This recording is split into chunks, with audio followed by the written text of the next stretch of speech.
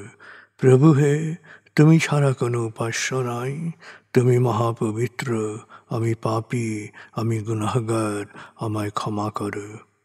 প্রভু হে, তুমি ছাড়া কোনো উপাস্য নাই, তুমি মহাপবিত্র, আমি পাপী, আমি গুনাহগার, আমায় ক্ষমা করো।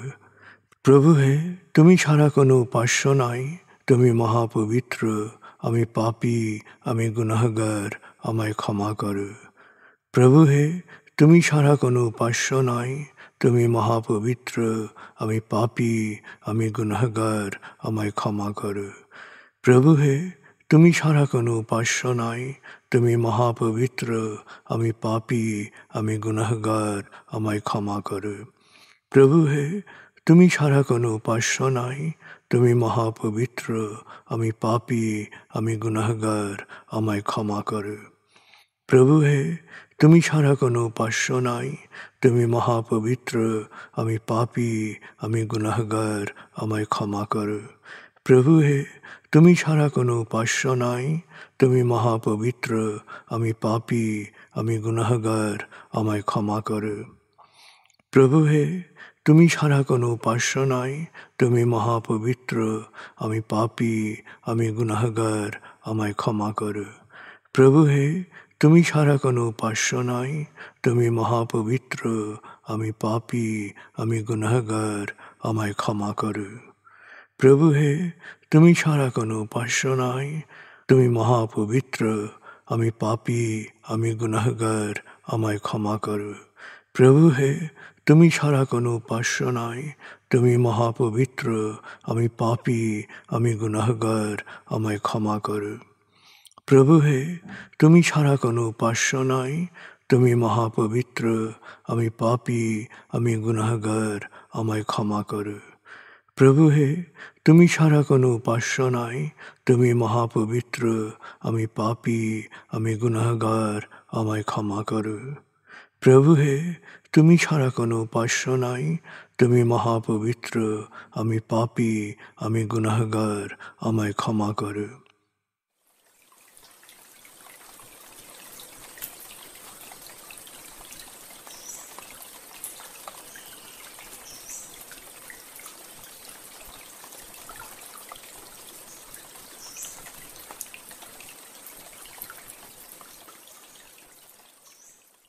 এবার আমরা সূরা তাকবীর এর মর্মবাণীর অংশ বিশেষে ডুবে যাব। তারপর ডুবে যাব আজকের জন্য নির্ধারিত সূরার তেলাওয়াত ও মর্মবাণীতে। 81 সূরা তাকবীর। দয়াময় মেহেরবান আল্লাহর নামে।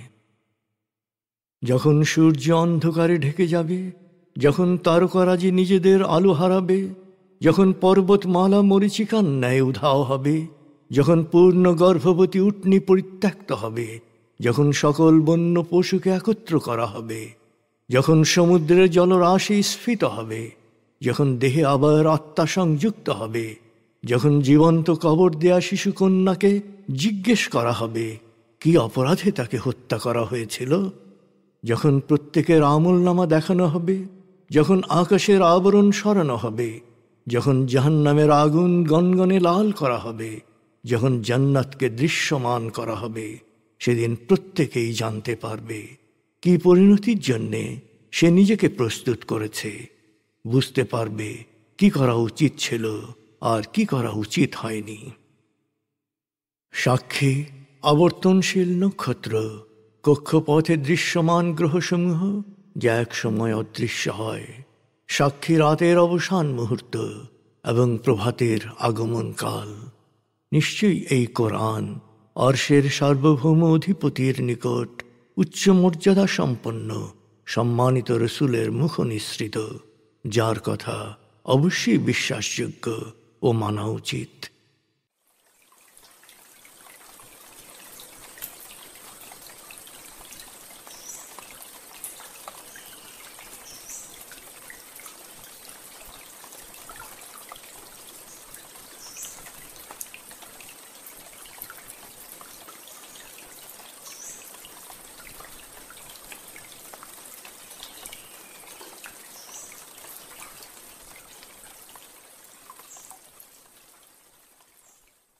এবার আমরা সূরা আহকাফ 21 থেকে 35 আয়াতের তেলাওয়াত ও মর্মবাণীর গভীরে ডুবে যাব।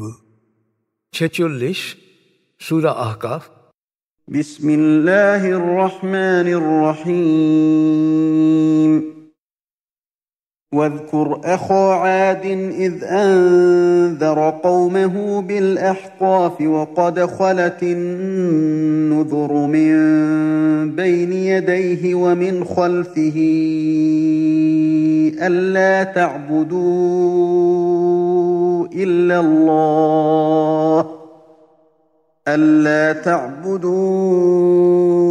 إلا الله إني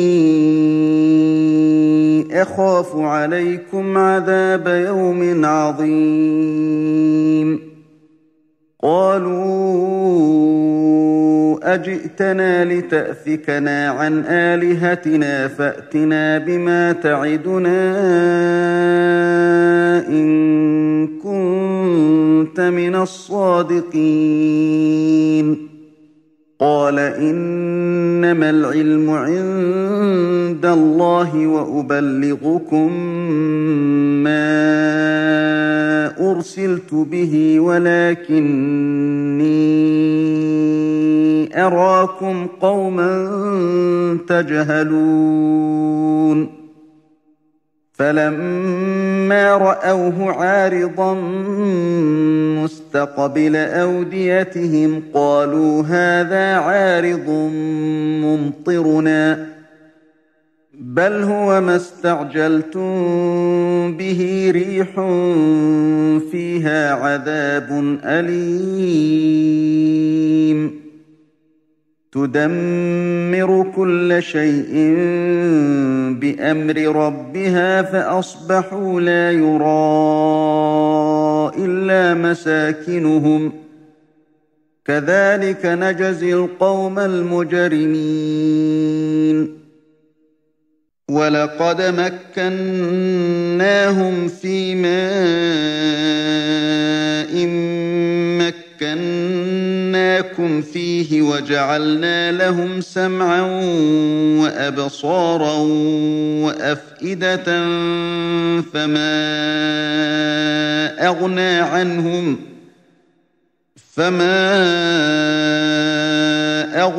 عنهم سمعهم ولا أبصارهم ولا أفئدتهم من شيء إذ كانوا يجحدون بآيات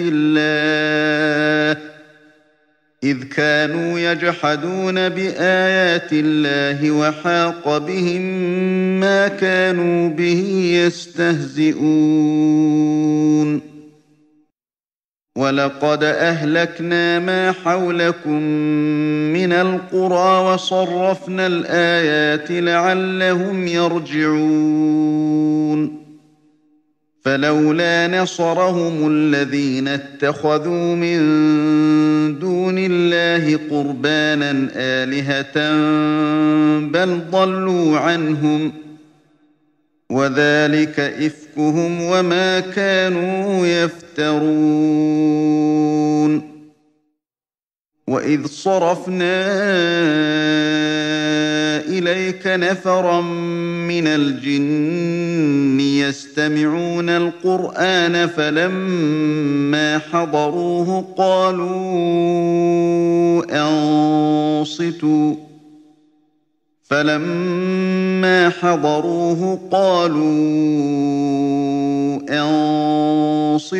فلما قضي ولوا إلى قومهم منذرين. قالوا يا قومنا سمعنا كتابا أنزل من بعد موسى مصدقا لما بين يديه يهدي فليس بمعجز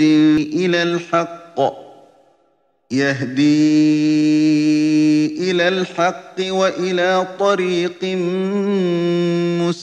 مستقيم يا قومنا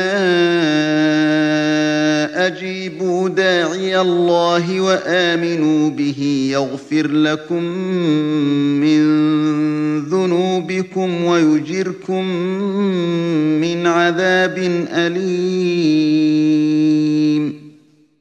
ومن لا يجب داعي الله فليس بمعجز في الأرض وليس له من دونه أولياء أولئك في ضلال مبين أولم يروا أن الله الذي خلق السماوات والأرض ولم يعي بخلقهن بقادر على أن يحيي الموتى بلى إنه على كل شيء قدير ويوم يعرض الذين كفروا على النار أليس هذا بالحق قالوا بلى وربنا قال فذوقوا العذاب بما كنتم تكفرون فاصبر كما صبر أولو العزم من الرسل ولا تستعجل لهم كأنهم يوم يرون ما يوعدون لم يلبثوا إلا ساعة من نهار بلاغ فهل يهلك إلا القوم الفاسقون দয়াময় মেহেরবান আল্লাহর নামে স্মরণ করো আদ সম্প্রদায়ের কাছে প্রেরিত হুদের কথা। তার আগেও পরে অনেক সতর্ককারী এসেছিল। হুদ তার আহকাববাসী সম্প্রদায়কে সতর্ক করে বলেছিল, হে আমার সম্প্রদায়, তোমরা আল্লাহ ছাড়া অন্য কারো ইবাদত করো না, আমি তো তোমাদের উপর আযাবের আশঙ্কা করছি। ওরা বলেছিল, তুমি কি আমাদেরকে আমাদের দেবদেবীর উপাসনা থেকে বিরত রাখতে এসেছ? সেই আযাব আমাদের সামনে হাজির করো যার ভয় তুমি দেখাচ্ছ, যদি তুমি সত্যবাদী হও। সে বলল, দেখো, এই জ্ঞান তো শুধু আল্লাহর কাছে রয়েছে। আমি যে সত্যবাণী সহ প্রেরিত হয়েছি তোমাদের কাছে শুধু তাই প্রচার করি, কিন্তু আমি দেখছি তোমরা ভালো মন্দ বুঝতে অক্ষম এক মূর্খ সম্প্রদায়। এরপর যখন ওরা ওদের উপত্যকার দিকে মেঘ আসতে দেখল, তখন বলতে লাগল, এ মেঘ আমাদের বৃষ্টি দেবে। হুদ বলল, এই তো সেই আযাব যা তোমরা ত্বরান্বিত করতে চেয়েছ, এক প্রচণ্ড ঝড়, মর্মান্তিক আযাব যা আল্লাহর নির্দেশে তোমাদের সব কিছুকে ধ্বংস করে দেবে। শেষ পর্যন্ত তাদের বসতিগুলো ছাড়া আর কিছুই রইল না। এভাবেই আমি পাপাচারী সম্প্রদায়কে শাস্তি দিয়ে থাকি। অথচ আমি ওদেরকে এমন বিষয়ে ক্ষমতা দিয়েছিলাম যা তোমাদেরকে দেইনি। আমি ওদেরকে দিয়েছিলাম বিশেষ শ্রবণ ও দৃষ্টিশক্তি এবং বুদ্ধি সমৃদ্ধ মন, কিন্তু এই শক্তি ওদের কোনো কাজে আসেনি। ওরা আল্লাহর সত্যবাণীকে প্রত্যাখ্যান করেছিল, ফলে যে আযাব নিয়ে ওরা ঠাট্টা বিদ্রুপ করত তাই ওদের ঘিরে ফেলল। আমি এভাবে তোমাদের চারপাশের পাপাচারে লিপ্ত জনপদগুলোকে ধ্বংস করেছি, কিন্তু ধ্বংস করার আগে সতর্ক করার জন্যে বারবার ওদেরকে আমার সত্যবাণী পাঠিয়ে বুঝিয়েছিলাম, যাতে ওরা ভ্রান্ত পথ ছেড়ে সৎ পথে ফিরে আসে। যদি প্রশ্ন করা হয়, আল্লাহর নৈকট্য লাভের জন্যে ওরা আল্লাহ ছাড়া যাদেরকে উপাস্য হিসেবে গ্রহণ করেছিল, সে উপাস্যরা ওদের সাহায্যে এগিয়ে এলো না কেন? উত্তর খুব সহজ। ওদের উপাস্যরা ওদের কাছ থেকে উধাও হয়ে গিয়েছিল, কারণ পুরোটাই হচ্ছে মিথ্যা ও অলিক উদ্ভাবন। স্মরণ করো, আমি একদল জিনকে তোমার প্রতি আকৃষ্ট করলাম। ওরা কোরআন পাঠ শুনে কাছে এসে পরস্পরকে বলল, মৌন থেকে মনোযোগ দিয়ে শোনো। কোরআন শোনা শেষে ওরা ওদের সম্প্রদায়ের কাছে ফিরে গেল সতর্ককারী রূপে।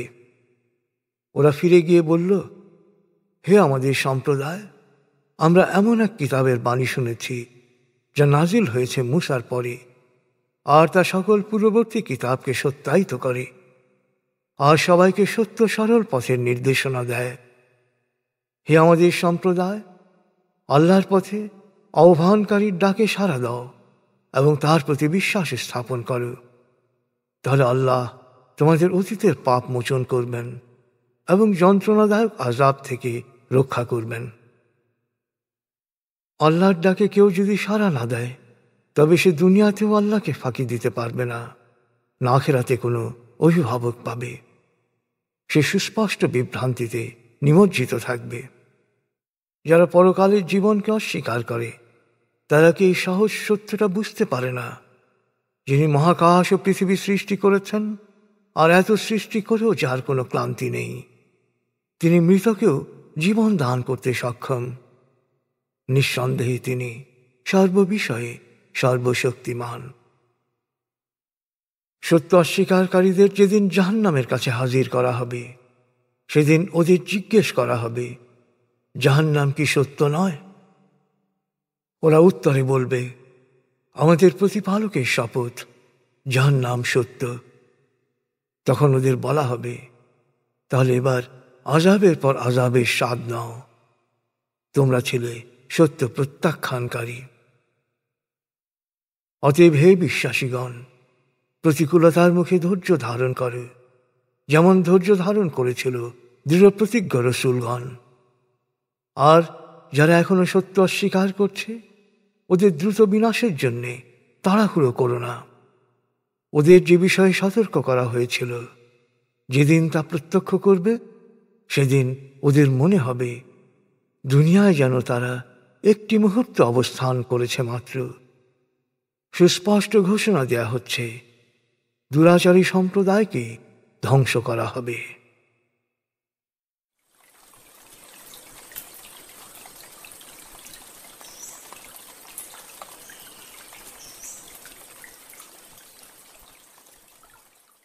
আপনি এতক্ষণ মর্মবাণীর গভীরে ডুবেছিলেন। এবার আপনার মনে মর্মবাণীর যে বিষয়গুলো দাগ কেটেছে, সেই বিষয়গুলোর ভাবনায় ডুবে যান।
এবার আমরা জিকির ও দোয়ার গভীরে ডুবে যাব।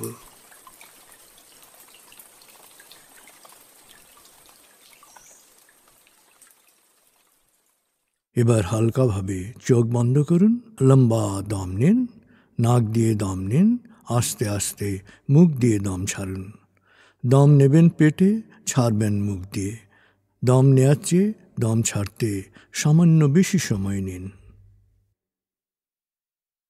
দম নিতে নিতে ভাবুন প্রকৃতি থেকে অফুরন্ত প্রাণশক্তি শরীরে প্রবেশ করছে, আর দম ছাড়তে ছাড়তে ভাবুন শরীরের সকল দূষিত পদার্থ বাতাসের সাথে বেরিয়ে যাচ্ছে। নাক দিয়ে দম নিতে নিতে ভাবুন প্রকৃতি থেকে অফুরন্ত প্রাণশক্তি শরীরে প্রবেশ করছে, আর মুখ দিয়ে দম ছাড়তে ছাড়তে ভাবুন শরীরের সকল দূষিত পদার্থ বাতাসের সাথে বেরিয়ে যাচ্ছে। দম নিতে নিতে ভাবুন প্রকৃতি থেকে অফুরন্ত প্রাণশক্তি শরীরে প্রবেশ করছে। দম ছাড়তে ছাড়তে ভাবুন শরীরের সকল দূষিত পদার্থ বাতাসের সাথে বেরিয়ে যাচ্ছে। দম নিতে নিতে ভাবুন প্রকৃতি থেকে অফুরন্ত প্রাণশক্তি শরীরে প্রবেশ করছে, আর দম ছাড়তে ছাড়তে ভাবুন শরীরের সকল দূষিত পদার্থ বাতাসের সাথে বেরিয়ে যাচ্ছে। দম নিতে নিতে ভাবুন প্রকৃতি থেকে অফুরন্ত প্রাণশক্তি শরীরে প্রবেশ করছে, আর দম ছাড়তে ছাড়তে ভাবুন শরীরের সকল দূষিত পদার্থ বাতাসের সাথে বেরিয়ে যাচ্ছে। এবার দম স্বাভাবিক হতে দিন। স্বাভাবিকভাবে নাক দিয়ে দম নিয়ে নাক দিয়ে দম ছাড়ুন। আপনার অঙ্গ শিথিল ও নিষ্প্রাণ হয়ে আসছে। এবার নাক দিয়ে ধীরে ধীরে দম নিয়ে বেশ সময় নিয়ে ধীরে ধীরে নাক দিয়ে দম ছাড়ুন। দম নেওয়ার চেয়ে ছাড়ায় সময় একটু বেশি নিন। ধীরে ধীরে দম নিন, ধীরে ধীরে দম ছাড়ুন। ধীরে ধীরে দম নিন, ধীরে ধীরে দম ছাড়ুন। ধীরে ধীরে দম নিন, ধীরে ধীরে দম ছাড়ুন। ধীরে ধীরে দম নিন, ধীরে ধীরে দম ছাড়ুন। ধীরে ধীরে দম নিন, ধীরে ধীরে দম ছাড়ুন। এবার দম স্বাভাবিক হতে দিন। আপনি এখন দম খেয়াল করুন। বাতাস নাক দিয়ে ফুসফুসে প্রবেশ করছে, আবার বেরিয়ে আসছে। আপনার পুরো মনোযোগ নাকে দমের প্রবেশ পথে দিন। বাতাস স্বাভাবিক যাওয়া আসা করুক, আপনি শুধু দম খেয়াল করুন।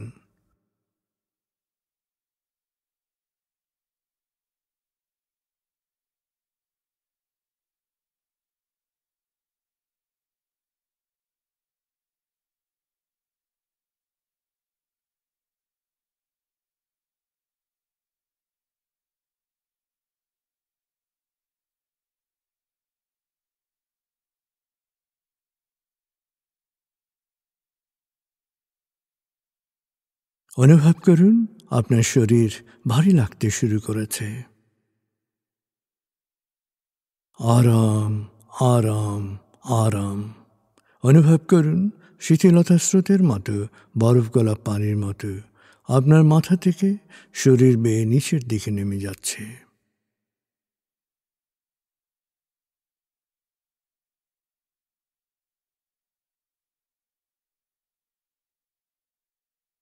আপনি এখন পুরোপুরি শিথিল।